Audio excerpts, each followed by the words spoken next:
everyone! We are so excited for our double feature premiere that we wanted to share a clip of one of the 2 brand new episodes coming this Halloween. Take a listen. Okay, so we are in spring, summer of 96. Keep in mind, he doesn't go public with this for another 2 years because he kind of doesn't know what happened to him at first. He also talks a lot. He's told this story. Keep in mind now, we're nearly 30 years out from this. He did reach a little bit of a period of time where he wasn't really talking about it, just because he'd gone on TV. I believe he did Monsters in America. He did an episode of them.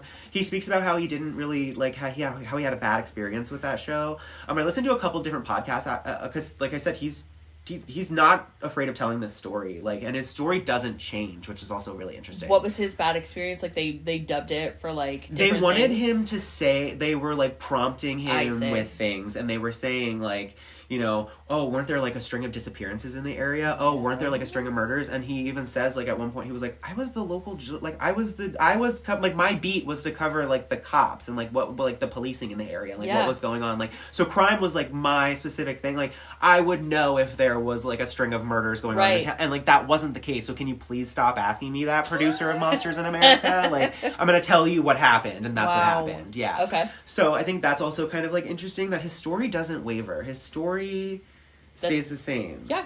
And I feel that's also really natural too. Some people look at that moment of that period of silence as his story didn't change after the fact. And I would feel maybe after 10, 15 years of telling the same story, and your story hasn't changed, and you've gone on multiple podcasts, you've gone on radio shows, you've gone on TV, go watch this, go listen, go read it. You know what I mean? Yeah. I'm sure you're going to reach a point where you're it's out there if you want to find it. Well, and it's also you get defensive, right? Because if there's skepticism, it's I'm sick of explaining myself. This is what I told you, and this is what it is. And like I said, remember how I said there wasn't really a term for viral at the time? This was one of the first, this story went around the internet. So of course, matter of public opinion. And what are most people going to say? Oh, this outlandish story? Especially in the 90s. You made it up. Yeah. You're crazy. Yeah. Yeah. Okay. You're a witch. Right? So he does also talk about, there's a period, so we're going to talk after the account, I'm going to bring up some just commonalities that are found across these encounters with these black-eyed children. And one of them is that they trigger our fight or flight. You can't help it. You feel you're around a predator. Yes. And you don't know what it is. He has stated that since the encounter, it was a good 8 months after the encounter that he was still feeling that sense of predation. He was it proliferated his life. Wow. So I think that also really you already are a skeptic in your own brain. Nobody's gonna believe me. Yeah. And then to have that layered with being scared all the time. Of course you're not gonna go public with it. Yeah. And he again is a journalist. He's in the public eye. He's got a career to lose. Well, and it's what would make it worse? You just don't know, right? Right. So he made no changes to his day-to-day life. Wow. What's crazy about this is after his initial encounter, he went back to where it happened the next day. What? Because he had to. Because he was living his life. To what is happening? No, because he was living his life. Do you know where he was? So we're gonna flash back to the summer of 96. Okay. It's the evening. What were you doing in summer of 96? I was 6 years old. I was 10. I was 6 years old. If we're in summer, depending on where we are in the summer, I'm either 5 or 6. I was killing it. Because we're June BBs. Yes, we are. So if it's the beginning of the year, I haven't aged yet. True. So I'm around 5 or 6. So I couldn't tell you. Okay. Couldn't tell you what I'm doing. Okay. Probably I'm obsessed with Power Rangers. Yes. I'll tell you Who's that. your favorite? Oh, Billy. All the way. Trini was mine. Oh. Yellow. R.I.P. Trini. Yep. Somebody's here. Okay.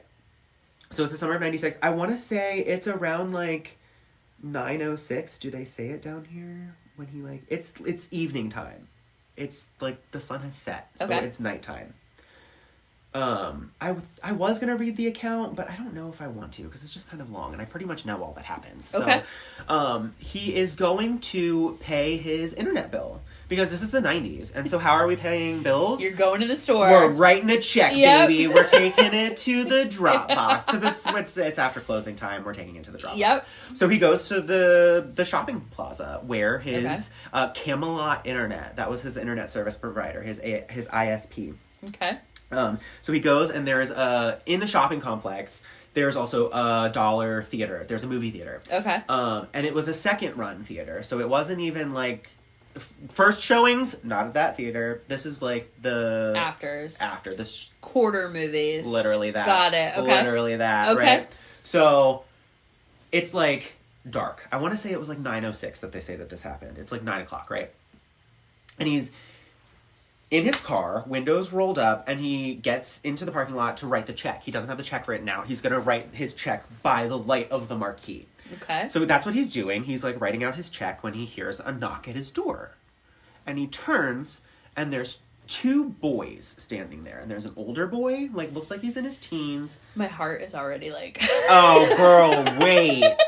So there's an older one who like looks like he's in his teens, and then there's like a younger one. And then so throughout his like storytelling, Brian has dubbed the older one the spokesman. Okay. Because the younger one throughout this entire encounter does not talk. Okay. Does not talk. So he's like the toady. Literally that. Okay. So there's also a lot of other, like I said, there's a lot of commonalities that we're going to like circle back in. So the older boy is like wearing like a hoodie. Just like, and no brands. Like, we're not wearing like a giant Adidas. Like, it's every time that they're wearing these clothes that they're wearing, it's like kind of unsettling. They almost look homemade. Okay. If you will. There's no like branding. There's nothing to really like. A lot of times your older ones are going to be wearing hoodies, jackets, always dark clothing, right? Okay. And the younger ones are almost always, dressed out of the time period. They look like they should be like 20 years back. Like petticoats. Like what? Like okay. Like something's guessing and maybe getting it a little off. Okay. Right? That's creepy. Right? That's creepy in itself. So they're like, sir, we want to, and that's the other thing. And this is another commonality across Black Eyed Kids.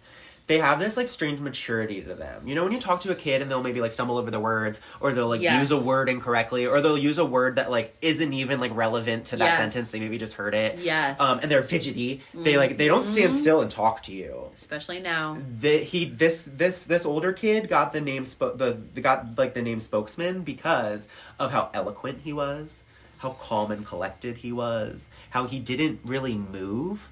Not only was he emotionless, he's like also motionless. Stagnant. That is creepy itself. And it's not like a hey mister, we forgot, can you take us back to our house? Like our mom's over there and we got some change and we forgot. It's like a hey mister, you need to take us back to our house because we forgot our, like, it's very like cut we and dry. know. Yeah. And it's like kind of like sales pitchy. Yeah. And it's like demanding.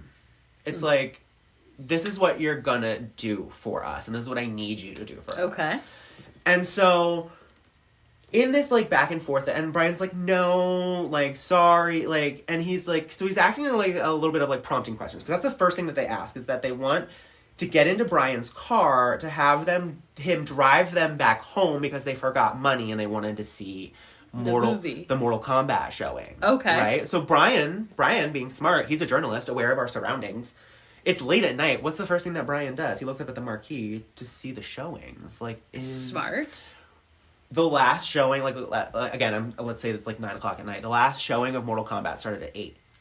We're like an hour into the movie. You're already done. And even if you live right around the corner, by the time we get back, this movie is gonna, like, so immediately his, like, gears are like, okay, something's he's smart. Not right. Like, I don't think I would have that. When I hear that tidbit of the story, I'm like, I'm dead. This is where I'm dead. Because I don't know if I would have the... I think about that stuff all the time. I don't know if I would check the marquee. I'm clearly not. I would just be like, oh, yeah, no, he wants to go see Mortal Kombat. No. I'm dead. Immediately, I would have never thought that. It's at this point that Brian realizes that his hand is reaching up towards the lock of the car. No. And he stops himself because he realized, that's not me, I'm not doing that. My ADHD would have immediately been like, why are you wearing a petticoat? And then I wouldn't be able to get over it. So that I don't know if the kid was actually wearing a petticoat, but I'm saying, we'll get like, into that. Whatever you're wearing, we're gonna get into that. We're gonna get into that. It's so interesting. Okay, so then Brian looks like he notices his hand, stops himself, so he broke eye contact with the kids, right? Okay. It's then when Brian reconnects with the kid that he realizes that the entirety of their eyes are black. Oh, I hate this. Not just the iris, like the whole thing. The white, I think, what is that, the sclera? Yeah. Black. Ugh. Black. Cilia? Sclera. Cilia You might is be the right. hairs, right? Ew, hairs? Isn't cilia the... I don't want to know. Find it in the show notes. I'm going to. Eye anatomy. So, and this is another commonality. All right, y'all. We hope you enjoyed this sneak peek of a semi-charmed kind of podcast. Join us this Halloween when we drop 2 brand new episodes. A Semi-Charmed Kind of Podcast is hosted by Ashley Williams and Kyle Ugis. Music credits by Chauncey Fortune and art by Decay Decor. Keep listening and keep it cryptid. Yeah, wrapped in fragile hands, clinging on a mound in the dead of night. Stride, crimped in every bend, grasping on to anything to bring him back to life. So hurt is much to die, so hurt still live without you.